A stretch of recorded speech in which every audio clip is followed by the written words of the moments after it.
नमस्कार दोस्तों, कैसे हैं आप लोग। सुप्रीम कोर्ट की तरफ से कंपैशनेट अपॉइंटमेंट को लेके एक न्यूज निकल के आ रही। कंपैशनेट अपॉइंटमेंट होता क्या है?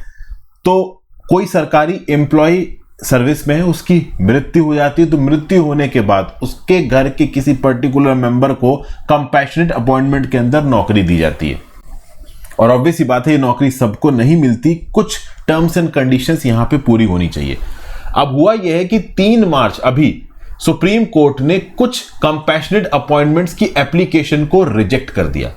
वेस्ट बंगाल स्टेट गवर्नमेंट के गवर्नमेंट एम्प्लॉयज थे, उनकी मृत्यु हुई थी, तो उनके ही फैमिली मेंबर को कुछ लोगों को कंपैशनेट अपॉइंटमेंट देने से सुप्रीम कोर्ट ने रिजेक्ट किया। बेंच बैठी थी जस्टिस कृष्ण मुरारी जी की और जस्टिस बीवी नागरत्ना जी की। तो अब यहां पे क्वेश्चन उठता है कि भाई कंपैशनेट अपॉइंटमेंट कौन से टर्म्स एंड कंडीशंस के अंदर मिलनी चाहिए। सुप्रीम कोर्ट ने किस बेसिस पे रिजेक्ट किया है, ये है क्या, इसको समझने की कोशिश करेंगे। देखिए, अगर आप इंडियन कॉन्स्टिट्यूशन का आर्टिकल 39 देखोगे तो वहां पे निकल के आता है कंपैशनेट अपॉइंटमेंट का कंसेप्ट।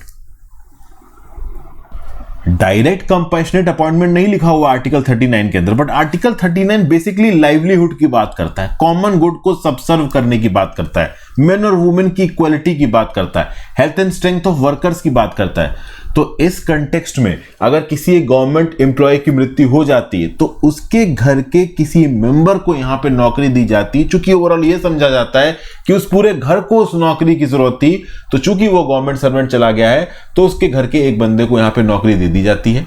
तो इसको आप बोलते हो कंपैशनेट अपॉइंटमेंट, ठीक है। अब कंपैशनेट अपॉइंटमेंट को डिसाइड करने से पहले क्या क्या फैक्टर्स निकल के आते हैं, तो भाई बहुत से मल्टीपल फैक्टर हैं, कोई एक पर्टिकुलर फैक्टर नहीं है। बेसिकली उस पर्टिकुलर फैमिली में कितने लोग डिपेंडेंट हैं, कितने लोग कमाने वाले हैं, जो कमा रहे हैं वो कितना कमा रहे हैं, फैमिली का साइज कितना बड़ा है, बच्चों की उम्र क्या है, उस पर्टिकुलर इंडिविजुअल की जो दुनिया से चला गया, उस पर्टिकुलर फैमिली के एसेंशियल नीड्स क्या है।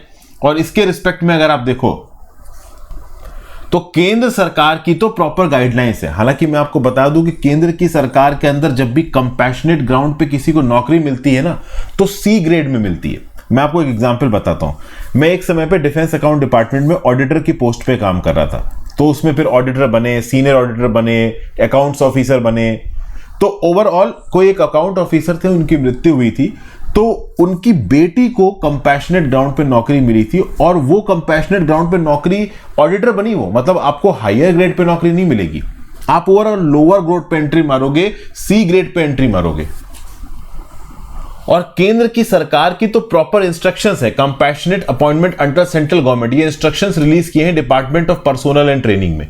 इस पर्टिकुलर इंस्ट्रक्शंस में साफ साफ बेसिस पे कुछ पर्टिकुलर प्रीमाइसेस लिख रखे हैं।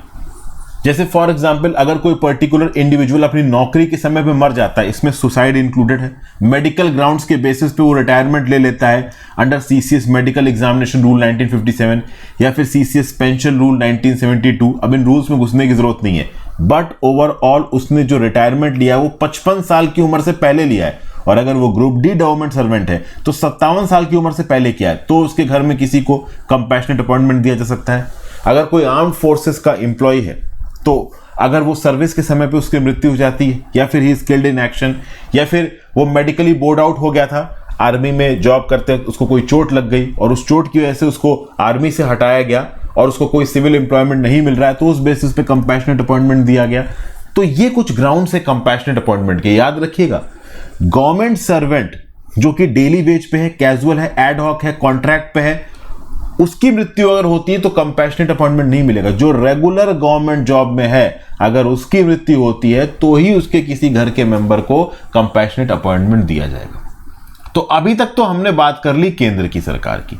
अब केंद्र की सरकार के नियम राज्य की सरकार के ऊपर लागू नहीं होंगे, राज्य की सरकार के अलग अलग नियम कानून है। एक और बात, केंद्र की सरकार के अंदर कंपैशनेट अपॉइंटमेंट को देने की अथॉरिटी किसके पास है?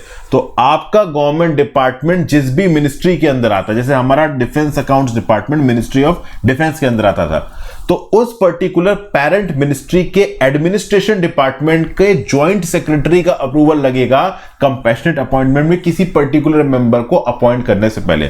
फाइल नीचे डिपार्टमेंट से प्रोसेस होनी शुरू होगी, वो ऊपर ज्वाइंट सेक्रेटरी एडमिनिस्ट्रेशन तक जाएगी, उसका अप्रूवल लगेगा, तब कंपैशनेट अपॉइंटमेंट की परमिशन दी जाएगी। या फिर केंद्र की सरकार का कोई अटैच्ड ऑफिस है तो उस अटैच्ड ऑफिस का head of department compassionate appointment दे सकता है। तो यहां हमने बात की भाई केंद्र की सरकार की। अब अगर हम बात करें तो राज्य की सरकार में कंपैशनेट अपॉइंटमेंट कैसे होगा, तो यहां पे देखिए कलकत्ता हाई कोर्ट के दो जजमेंट है। एक जजमेंट है 5 जुलाई 2018 का, एक जजमेंट है 30 सितंबर 2019 का। 5 जुलाई 2018 का जजमेंट सिंगल जज बेंच का है, 30 सितंबर 2019 का जजमेंट डिवीजन बेंच का है। तो सिंगल जज बेंच ने बोला था कि अगर कंपैशनेट अपॉइंटमेंट करना है तो एक तो कंपैशनेट अपॉइंटमेंट में डिले नहीं होना चाहिए, देरी नहीं होनी चाहिए। दूसरा, उस पर्टिकुलर राज्य की सरकार की कोई पर्टिकुलर प्रॉपर पॉलिसी होनी चाहिए कंपैशनेट अपॉइंटमेंट को लेके।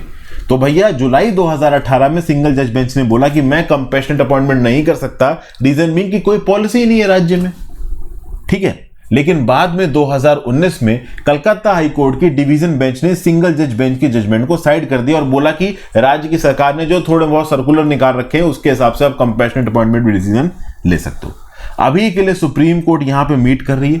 इन्हीं वेस्ट बंगाल के गवर्नमेंट एम्प्लॉयज के रिस्पेक्ट में सुप्रीम कोर्ट ने बोला है कि किसी भी राज्य की सरकार के अंदर अगर कंपैशनेट अपॉइंटमेंट देना है तो बेसिकली आपका उस राज्य की सरकार का एक कंपैशनेट अपॉइंटमेंट की पॉलिसी होना साइन को नान है, मतलब एक एसेंशियल कंडीशन है। तो बेसिकली सुप्रीम कोर्ट ने अब ये बोल दिया है कि अगर कंपैशनेट अपॉइंटमेंट देना है किसी राज्य के सरकार के एम्प्लॉय को तो उस राज्य की सरकार को एक प्रॉपर पॉलिसी बनानी पड़ेगी कंपैशनेट अपॉइंटमेंट के लिए। और कंपैशनेट अपॉइंटमेंट की अर्जी पे डिसीजन बहुत लेट नहीं हो सकता। तो बेसिकली अगर कंपैशनेट अपॉइंटमेंट देना है तो तुरंत डिसीजन लेना होगा अथॉरिटीज को। और यहां पे सुप्रीम कोर्ट ने दो केसेस को भी कोट किया है। एक केस है Mumtaz Yunus Mulani versus state of Maharashtra 2008 का, और एक केस है State Bank of India versus Surya Narayan Tripathi, ये 2014 का केस है। इन पर्टिकुलर केसेस में भी सुप्रीम कोर्ट ने बोला था कि राज्य की सरकार की कोई प्रॉपर पॉलिसी होनी चाहिए। At the same point of time अगर आप देखो तो पहले सुप्रीम कोर्ट ने यह जजमेंट भी दे रखा है कि कंपैशनेट अपॉइंटमेंट की एप्लीकेशन को जल्दी प्रोसेस करना है। जैसे कि सुषमा गोसाई वर्सेस यूनियन ऑफ इंडिया एक जजमेंट है, फिर Umesh Kumar Nagpal versus state of Haryana ये एक और जजमेंट है सुप्रीम कोर्ट का, जिसमें सुप्रीम कोर्ट ने साफ साफ बोला है कि कंपैशनेट अपॉइंटमेंट में डिले नहीं होना चाहिए। अगर कंपैशनेट अपॉइंटमेंट में डिले हो जाता है तो उसका ओवरऑल पर्पस आप कह लो खराब हो जाता है। फॉर एग्जाम्पल किसी गवर्नमेंट जॉब में एक एम्प्लॉय की मृत्यु हो गई है तो वो अब अर्निंग मेंबर नहीं बचा उस फैमिली का, तो उस पर्टिकुलर फैमिली के एक मेंबर को वो नौकरी देना जरूरी है अर्जेंट बेसिस पे, ताकि उस पर्टिकुलर फैमिली की गुजर बसर चलते रहे। अब ये अपॉइंटमेंट करने में अगर आपने 5 साल 6 साल 8 साल 9 साल निकाल दिए तो कोई मतलब नहीं है उस अपॉइंटमेंट का। तो यहां पे थोड़ी सी बॉल डिपार्टमेंट के हाथ में चली गई, खासकर राज्य की सरकार के डिपार्टमेंट के हाथ में चली गई, जो कि अब राज्य की सरकार के एडमिनिस्ट्रेशन डिपार्टमेंट के ज्वाइंट सेक्रेटरी के हाथ में रहेगा कि भाई वो कंपैशनेट अपॉइंटमेंट देता है या नहीं देता। क्योंकि कोर्ट के पास मैटर पहुंचेगा तो कोर्ट बोलेगा पॉलिसी होनी जरूरी है, और पॉलिसी तो भाई कुछ राज्यों में अभी के लिए कंपैशनेट अपॉइंटमेंट की है नहीं। तो कंपैशनेट अपॉइंटमेंट क्या होते हैं, कौन से बेसिस पे होते हैं, इसके बारे में मैंने आपसे एक बेसिक जानकारी यहां पे डिस्कस की है। Thank you for watching friends. I hope कुछ ना कुछ यूजफुल आपको यहां पे जानने को मिला होगा। अपने व्यू पॉइंट नीचे कमेंट बॉक्स में देके जाइएगा, इंस्टाग्राम पे फॉलो कर लीजिएगा, टेलीग्राम ग्रुप ज्वाइन कर लीजिएगा, ज्यादा से ज्यादा लोग से लेक्चर को शेयर करें। Have a great difference, good bye, ध्यान।